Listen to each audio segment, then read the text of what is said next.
हा पारकर आणि strict instructions आहेत. तुझ्या बरोबर यंग पोलीस मंडळी आहेत आपली, बरोबर? पहिलं वर्ष आहे त्यांचं. त्यांना सांगा गणपतीत नाचायचं नाही. आणि मला वाटतंय म्हणून नाही, SP ऑफिस मधून ऑर्डर आहे, कळलं का? हा ओके. अरे अरे आलो आलो. हा भोईवाडी पोलीस स्टेशन. अरे तू पोलीस आहेस ना, मग पोलीस स्टेशनला फोन करून भोईवाडी पोलीस स्टेशन काय विचारतो? नाही नाही. हा हा नाही नाही, मदत करा ना. ट्रॅफिक पोलीस आहेत म्हणून काय झालं? त्यांच्या नावापुढे पण पोलीस असं लागतं ना. हा मग त्यांना मदत करा, रस्ता क्लिअर करा सामान्य माणसासाठी, कळलं का? हा अरे हा जैन जैन. बर कुठे? हा तो चिंचोळा रस्ता. मॅनपॉवर वाढवा वाढवा. तो जो ट्रक अडकलाय तो धक्का मारून बाहेर काढावा लागणार आहे, दुसरा ऑप्शन नाहीये. क्रेन बिन येईल तेव्हा येईल, पोलीस म्हणून आपण थांबायचं नाही. दिलेत ना पॉवर, लावायची. मी येऊ का? मी येईन. हा मला कळव, मी येतो. हा बोल रे, तुझा चेहरा असा का झालाय? काय नाही सर, पित्त झालंय, जरा डोकं धरलंय. ते काल कलिनाच्या सिग्नलला होतो ना, पाय तुटायची वेळ आली, पण लोक काय ऐकत नाही हो. लोकांचं नाही, तुम्ही ऐकत नाही माझं. तुम्हाला 1000 वेळा सांगितलंय मी, गणपतीची ड्युटी आहे. पित्ताच्या गोळ्या, डोकेदुखीच्या गोळ्या, सर्दी पडचं, हे सगळ्या गोळ्या बरोबर ठेवा. काय ऐकत नाही रे तुम्ही? सर जाऊ दे ना, खूप कंटाळा आला हो सर. म्हणजे दरवर्षी असं वाटतं की या वर्षी निघून जावं गावाला आणि मस्त 5 दिवस आराम करावा. पण नंतर परत भीती वाटते, नोकरी वगैरे जायची तर. त्यापेक्षा गणपती बाप्पाला साकडं घाल, मनापासून साकडं घाल. बाप्पाला म्हणावं की देवा लोकांना सद्बुद्धी दे. लोकांच्या मनात एक विचार रुजव की सण उत्सव हे फक्त दंगा करण्यासाठीचा एक दिवस एवढ्यापुरते मर्यादित नसतात. सण म्हणजे आपल्या कुटुंबियांना घेऊन एकत्र यावं, आपल्या मित्रमंडळींना भेटावं, त्यांच्याबरोबर बाप्पाची आरती करावी. सण म्हणजे डीजे लावून याच्या ना, ह्याच्यात मजाच नाही ना हो. मजा कशात आहे? टिळकांनी हा गणेश उत्सव सुरू कशासाठी केला? रामदास स्वामींनी ह्याची मुळं कशासाठी पेरली? त्याचं कारणच ते. तुम्ही संघटित व्हा, तुम्ही एकत्र या, तुम्ही विचारांची देवाणघेवाण करा आणि ह्या 10 दिवसातून एखादा संकल्प करून समाजासाठी काहीतरी भलं करा. आता हा विचारच आपण विसरलो. आपल्याला असं वाटतं ते बाप्पाची मूर्ती असते, त्या बिचाऱ्या बाप्पाच्या कानांना पण त्रास होतो त्या आवाजाचा. हे लाल पिवळे निळे लाईट असतात, दारू पिऊन लोक झिंगत असतात, त्याला अर्थ नाही ना. हे जे लोक वागतात त्याचा परिणाम काय होतो? त्यांनी सणाला गालबोट लागतं. कुत्रे मांजरं पाळीव प्राणी यांच्या कानांना त्रास होतो. हॉस्पिटल्समध्ये रुग्ण असतात, त्यांना त्रास होतो. मग मला सांगा, हा कुठला आनंद? ज्या आनंदात तुम्हाला असं वाटतं आम्ही फार मजा करतोय, आम्ही फार उत्सव साजरा करतोय, अरे पण इतरांना त्रास होतोय त्याचं काय? ही सद्बुद्धी लोकांना मिळते.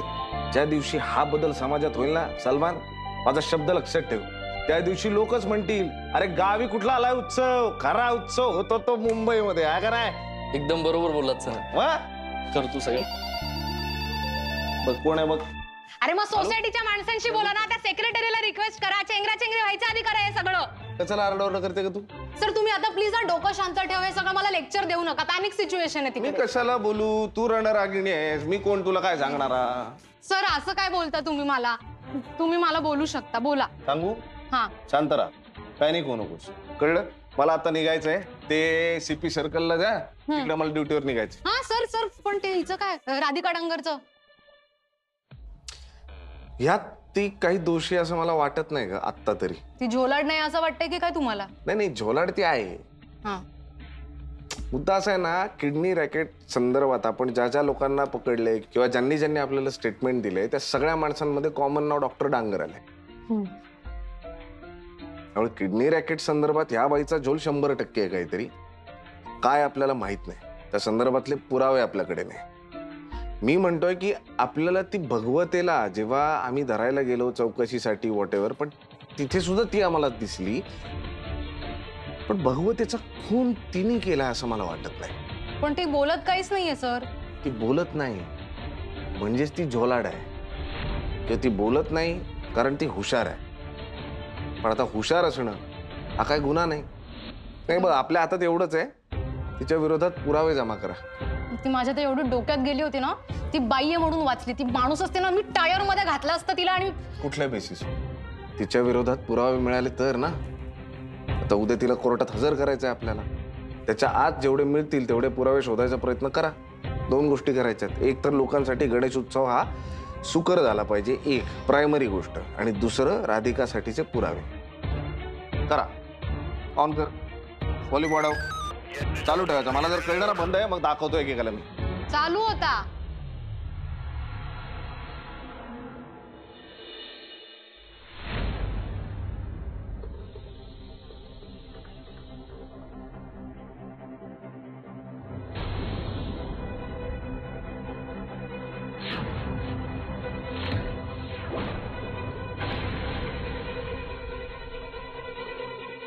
तू का आता आपल्या बेडरूम मध्ये तुला दुसरं कोणी अपेक्षित आहे का? लवली, माझ्याशी सारखं असं बोलत जाऊ नकोस. कोणाशी फोनवर बोलत होता? कामाचा फोन होता. अगं गौरव सारडा आहे मी, सारडा. बिझनेसमॅन म्हणून ओळख आहे माझी. पण कामं असतात, कामाचे फोन्स असतात. अच्छा, म्हणून बेडरूम मध्ये लपून छपून हळूहळू आवाजात बोलायचं असतं का? यार, तू माझ्यावर संशय घेणं प्लीज बंद करणार आहेस का? प्लीज, मला कंटाळा आलाय लवली. सतत तुझी नजर, तुझे प्रश्न. आणि मला तुझ्या वागण्याचा कंटाळा आलाय.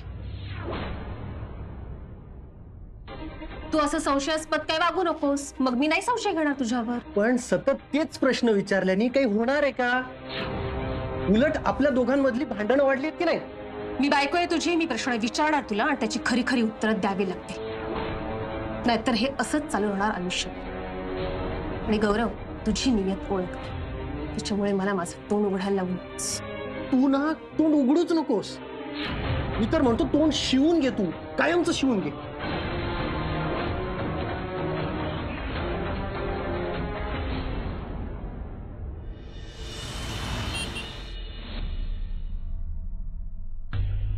जैन सर. जैन सर तुमचा वडापाव झाला तिथे. हा ठीक आहे. बरं मला सांग, काही तक्रार बिक्रार कोणी आलं? नाही सर, बाप्पाच्या कृपेने काही तक्रार बिकार नाही सर. Very good. हा, सावंत बाहेर उभा आहे, त्याला म्हणावं गाडीत डिझेल टॉप अप कर, लगेच निघायचे 5 मिनिटाचा. हो, हो, सर. बोल ग. जेवलास? हा, मगाशीच जेवलो. वेळ होऊनच गेली ना जेवणाची. आपलं कसं वेळेत जेवतो ना मी. मग आता काय खाणार आहेस? आता काय खाणार आहेस विजय? आता काय खाणार आहे? आता काय नाही. वडापाव? वडापाव? मी? श्या. नाही, ह्यावेळी कधी कधी भूक लागते ना तुला, म्हणून विचारलं. बरं, आज काय जेवला मग? मी हे आरती झाली 7:30 वाजता. त्या मंडळाने ते उकडीचे मोदक केले होते, तर ते उकडीचे मोदक खाल्ले मी. एवढा मोठा मोदक मग एकदम ओके डन होतं ना आपलं. अच्छा, फक्त मोदक खाल्लास, पाव नाही खाल्लास? मोदक पाव कोण खात? पाव बिव नाही गे. मोदक मोदक 3 मोदक ओके. तुझा विश्वास नाहीये का माझ्यावर? असायला हवा का? म्हणजे काय प्रश्न आहे का? बायकोस तू माझी. बरं, मग आत्ता ह्या क्षणी कुठेस त्याचा फोटो पाठव मला. हे अति होतंय जरा. हेल्दी खायचं ठरवलंय ना मी, पण ठरलं तर ठरलं. मग ही चांगली गोष्ट आहे, पाठव मग फोटो. पाठवला असता मी, पण कसं आपला एकमेकांवर विश्वास आहे बोशू, मग कशाला पाठवायचे फोटो बिटो? अरे, अविश्वास नाही विजय, प्रेम आहे ना माझं तुझ्यावर, काळजी वाटते तुझी. पटतंय ना तुला हे? नाही, शंकाच नाही, मला 100% पटतंय ते. मग पाठव फोटो, काय खाणार आहेस त्याचा. ते तू असं प्रेम म्हणते, मग माझा प्रॉब्लेम होतो ना ग. कसला प्रॉब्लेम?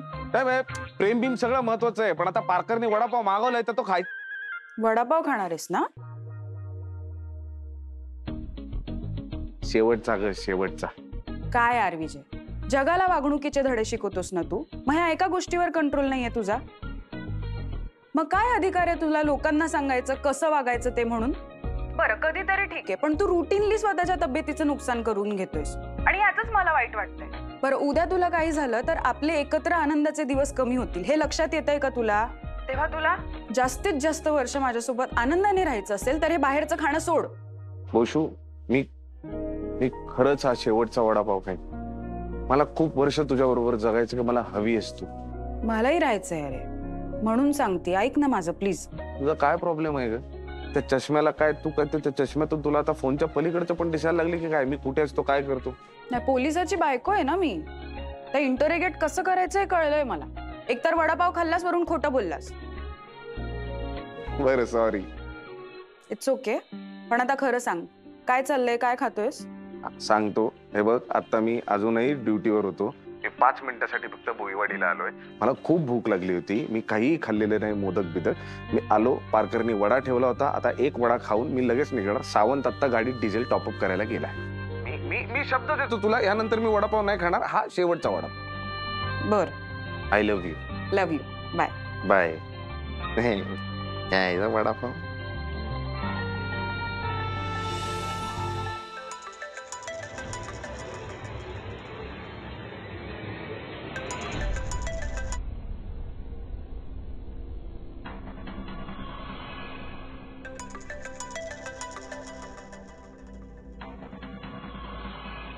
हॅलो अमित, मला तुमच्याशी जरा बोलायचं.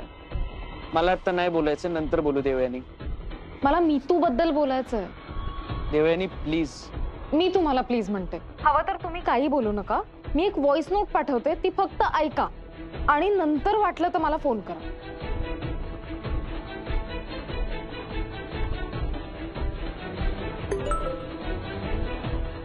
हॅलो देवी, मला असं काहीतरी कळलंय जे खूप भयानक आहे आणि मला तुला लवकरात लवकर सांगायचंय. आज मी पारसवाडीला गेले होते. मला हे कळलंय की दिसतं तसं नसतो देव.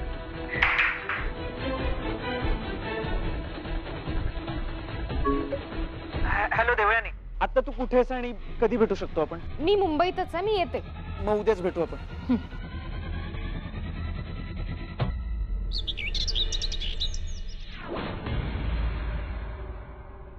चल, कोर्टात जायची वेळ झाली. पुन्हाच काय देते? एक उलट्या हाताची देई नाही तर सडक पडशील. चल डांगर. डॉक्टर डॉक्टर डॉक्टर म्हणून घ्यायची लायकी आहे का तुझी? लोकांच्या किडन्या काढून स्वतःचे खिशे भरले असतो. गपचूप चल.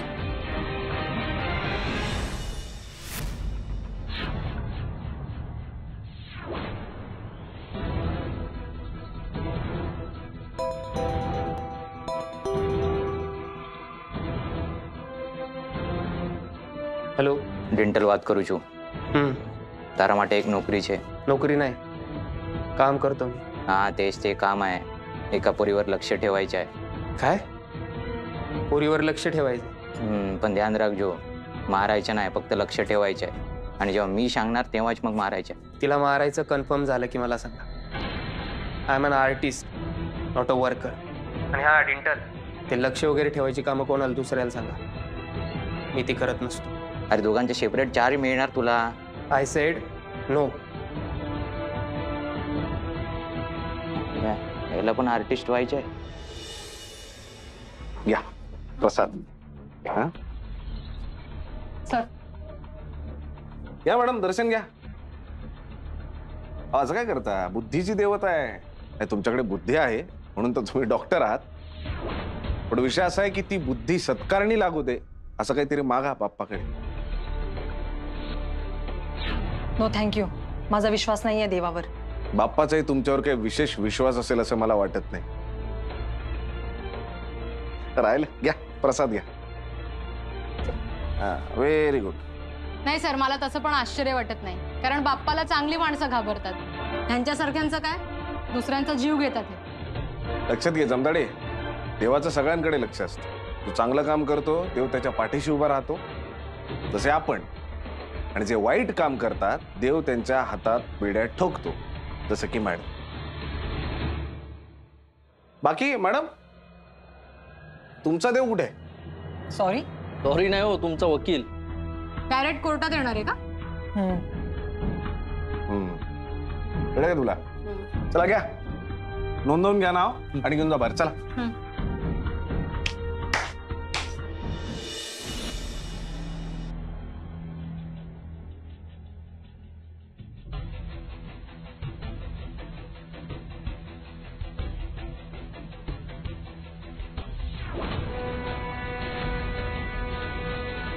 सॉरी, तुला असं ऍडमिट आहे जागी बोलवलं. नाही, ठीक आहे, इट्स ओके. नाही, कसं आहे, आपण ज्या विषयावर बोलणार आहोत त्या विषयावर ऑफिसमध्ये नाही बोलू शकत. घरी पण नाही बोलता येणार आणि हॉटेल किंवा पब्लिक प्लेसमध्ये मला जर कोणी दुसऱ्या कोणासोबत पाहिलं तर वेगळे अर्थ काढतील लोक. हो, बरोबर आहे. Voice note. हॅलो देवी, आज मी पारसवाडीला गेले होते. मला हे कळलं तसं नसतं देवी.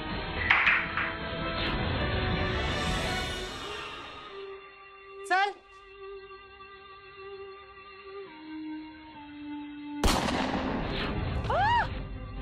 राधिका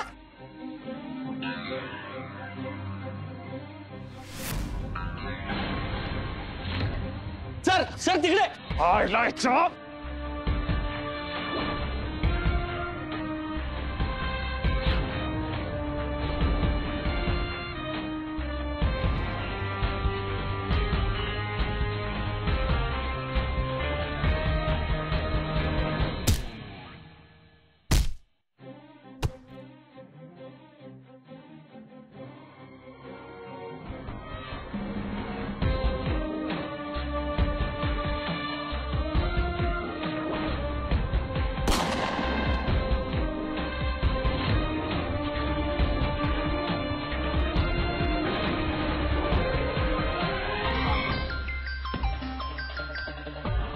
ए जमदाडे तिकडचं काय स्टेटस? ॲम्ब्युलन्स बोलवली, तिला हॉस्पिटलला नेतोय आम्ही. तुम्ही ओके आहात ना? हो मी ठीक आहे, तुला हॉस्पिटलला भेटतो. Yes sir.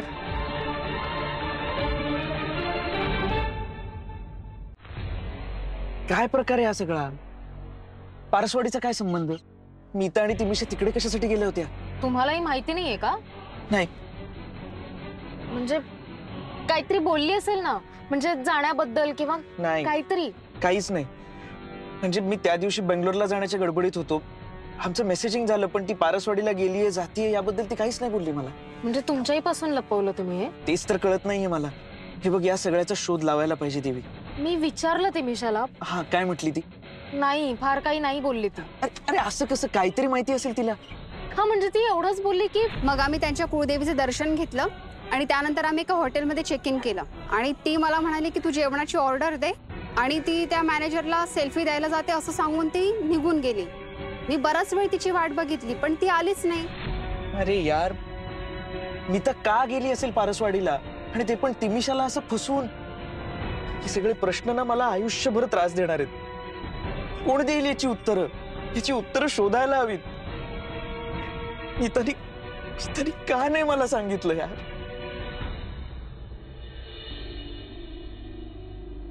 काही सर क्रिटिकल आहे. डॉक्टर म्हणाले अजून काही सांगू शकत नाही.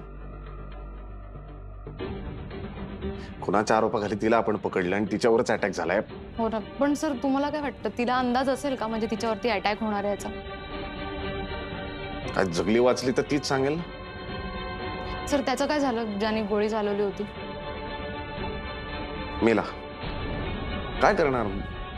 काउंटर फायर करण्याचा त्यांनी प्रयत्न केला. ते म्हणजे आता शेरेकर सरांना कळलं तर ते तुम्हाला? जीभ काळी आहे तुझी जमदाडी. जैन सर. अरे काय चाललंय रे तुमचं? पोलीस स्टेशनच्या बाहेर शूटिंग घेताय का तुम्ही? नाही सर. नाही काय म्हणतोस भोसले? नाही काय म्हणतोस? काय झालं ते सांग मला सगळं. मुळात पोलीस आजूबाजूला असताना शूटिंग होतच कसं? काय माशा मारत होतात का तुम्ही लोक? सर शूटआउट म्हणजे काही 10-12 माणसं गन घेऊन फायर करतात असं झालं नव्हतं. एक शूटर होता आणि त्याने आरोपीला टार्गेट केलं होतं सर. मग हे मला कसं कळणार भोसले? मला कसं कळणार आहे? इन्सिडेंट झाल्या लगेच कळवायची साधी कर्टसी नाही तुला? मीडियामध्ये ऑलरेडी पोलीस स्टेशनच्या आवारात शूट आउट झाल्याची खबर पसरली आहे. पत्रकारांनी मला हैराण केलंय.